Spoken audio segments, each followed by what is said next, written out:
Hello and welcome to AI for careers module video 2.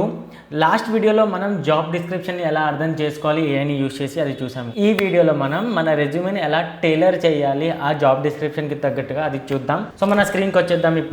ఇప్పుడు మనం last వీడియోలో ఇదంతా జాబ్ డిస్క్రిప్షన్ అర్థం చేసుకున్నాం కదా. నేను ఇదే చాట్లో ఉంటాను, లేదు ఈ చాట్ నేను డిలీట్ చేసేసా, క్లోజ్ చేసేసా, ఇంకేమైనా ప్రాబ్లం ఉంటే మీరు న్యూ చాట్లో కూడా చేయొచ్చు, ఏం ప్రాబ్లం లేదు. సో ఇప్పుడు నా దగ్గర ఒక ప్రాంప్ట్ ఉంది. ఆ ప్రాంప్ట్ నేను ఇక్కడ కామెంట్ చేస్తే మీరు కామెంట్ బాక్స్లో పేస్ట్ చేస్తాను. సో నేను ఇక్కడ ప్రాంప్ట్ పేస్ట్ చేశాను. అదేంటి, I want you to help me evaluate and improve my resume for a specific job. Act as an experienced recruiter and resume specialist. The job I am applying for, I will paste the job description and my resume after this. Okay, అంటే నేను తర్వాత upload చేస్తాను, కానీ first మీరు ఏమేం చేయాలి, relevance check చేయాలి, experience check చేయాలి, keyword and terminology alignment check చేయాలి. ఇవన్నీ దేనికి చెక్ చేయాలి అంటే, ఏదైతే నేను జాబ్ డిస్క్రిప్షన్ దీనికి ఇస్తున్నాను అండ్ నా రెజ్యూమే ఇస్తున్నా, ఆ రెండింటికి కంపేర్ చేసి నువ్వు నాకు చేంజెస్ చెప్పు అని చెప్తున్నా. అండ్ ఆల్సో ATS ఆప్టిమైజేషన్, అంటే ఇప్పుడు ATS మెషిన్స్ అని సాఫ్ట్వేర్స్ వచ్చేస్తాయి. సో అందులో ఏంటంటే మీరు రెజ్యూమే అనేది మీరు అప్లోడ్ చేయగానే ఆ సాఫ్ట్వేర్ నుంచి వెళ్ళి కీవర్డ్ చెక్ చేస్తారు. జాబ్ డిస్క్రిప్షన్కి ఉన్న కీవర్డ్ అండ్ మన రెజ్యూమేలో ఉన్న కీవర్డ్ రెండు మ్యాచ్ అవుతున్నాయా అని.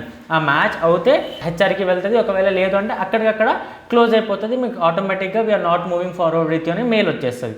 సో అది ATS ఆప్టిమైజేషన్ అని అంటారు ఆ సాఫ్ట్వేర్ని. సో ఇక్కడ నేను ఏం చేస్తానంటే, నా దగ్గర ఇందాక ఆల్రెడీ నా ఏదైతే జాబ్ పోస్టింగ్ ఉందో నేను ఇక్కడ ఉంది కదా, అది నేను కాపీ చేసుకుంటాను. లేకపోతే మీరు యాక్చువల్గా లింక్డ్ఇన్లో ఎక్కడైనా జాబ్ పోస్టింగ్ చూస్తే అది మీరు పెట్టచ్చు. ఓకే, జాబ్ పోస్టింగ్ పెట్టేశాను. ఇప్పుడు నెక్స్ట్ ఏంటంటే నేను నా రెజ్యూమే అప్లోడ్ చేయాలి. సో నేను నా రెజ్యూమే చూస్తాను. సో ఇక్కడ నేను నా రెజ్యూమే కూడా అప్లోడ్ చేశాను. ప్రొఫెషనల్ సమ్మరీ ఉంది నా రెజ్యూమేలో, వర్క్ ఎక్స్పీరియన్స్ ఉంది, ఇవన్నీ పెట్టాను. బుల్లెట్ పాయింట్స్ లాగా యాక్చువల్లీ అదంతా అట్లా వచ్చేసింది. ఓకే, అండ్ ఎక్కడెక్కడ ఏమేమి వర్క్ చేస్తానో అదంతా వచ్చింది. నా ఎడ్యుకేషన్ కూడా వచ్చేసి నేను ఇప్పుడు జస్ట్ ఇక్కడ ఎంటర్ కొట్టాను. ఎంటర్ కొట్టగానే ఇప్పుడు అది చెక్ చేస్తుంది, your resume already aligns reasonable with the role because it demonstrates growth strategy, GTM, business development, cross functional collaboration, data driven marketing etcetera అని చెప్తుంది. దాని తర్వాత రెజ్యూమే మ్యాచ్ స్కోర్ ఇచ్చేసింది. ఇది ఓవరాల్ మ్యాచ్ ఎంత ఉంది, ATS మ్యాచ్ ఎంత ఉంది, growth experience, business development, leadership. Main reason it's not 90% plus, అది కూడా ఇస్తుంది. 90% ప్లస్ ఎందుకు లేదు? The job description emphasises product lead growth, experimentation, growth analytics and user life cycle optimisation. నా దాంట్లో ప్రొడక్ట్ లెడ్ గ్రోత్ లేదు, ఎక్స్పెరిమెంటేషన్ చేశానని లేదు, ఇవన్నీ లేవు కాబట్టి అది ఎక్కువగా మ్యాచ్ చేయలేదు. రిలవెన్స్ చెక్ ఎంత చేస్తుంది? నేను ఎన్షియన్ టెక్నాలజీస్లో చేసినప్పుడు స్ట్రాంగెస్ట్ రిలవెన్స్ ఉంది, ఎందుకంటే ఇవన్నీ చేశాను. దాని తర్వాత ఎర్నాట్ ఫ్యాన్స్లో గ్రోత్ స్ట్రాటజీ, డిమాండ్, GTM ఇవన్నీ చేశాను. It does not sounds more like sale, currently sounds like more sales strategy. But job డిస్క్రిప్షన్కి ఏం కావాలి? గ్రోత్, ఎక్స్పెరిమెంటేషన్, ఫనెల్ ఆప్టిమైజేషన్ ఇవన్నీ కావాలి. సోలారిపిక్స్లో చేసినప్పుడు 30 lakhs సేల్స్ అయింది, 3 million వ్యూస్ వచ్చాయి. ట్రినిటీలో ప్రొడక్ట్ కొలాబరేషన్ ఇవన్నీ ఉన్నాయి. సో ఇదంతా ఏం చెప్తుందంటే, జాబ్ డిస్క్రిప్షన్కి మీకు ఏమేమి సరిగ్గా ఉంది అండ్ ఏమేమి సరిగ్గా లేవు ఇవన్నీ చెప్తుంది. ఓకే, సో ఇవన్నీ ఇక్కడ ఏంటి, కీవర్డ్ అండ్ టర్మినాలజీ అంటే కీవర్డ్స్ ఫ్రమ్ ద JD, ఇవన్నీ keywords from the job description వచ్చింది అని. ఓకే, టెక్నికల్ వర్డ్స్ మిస్సింగ్, ఇవన్నీ మిస్సింగ్ ఉన్నాయంట నా దాంట్లో. Power BI, Tableau, CRM, HubSpot, Salesforce ఇవన్నీ నా దాంట్లో లేవు. ఇప్పుడు ఏంటి, gap analysis and substitutes. Gap 1 AB testing లేదు.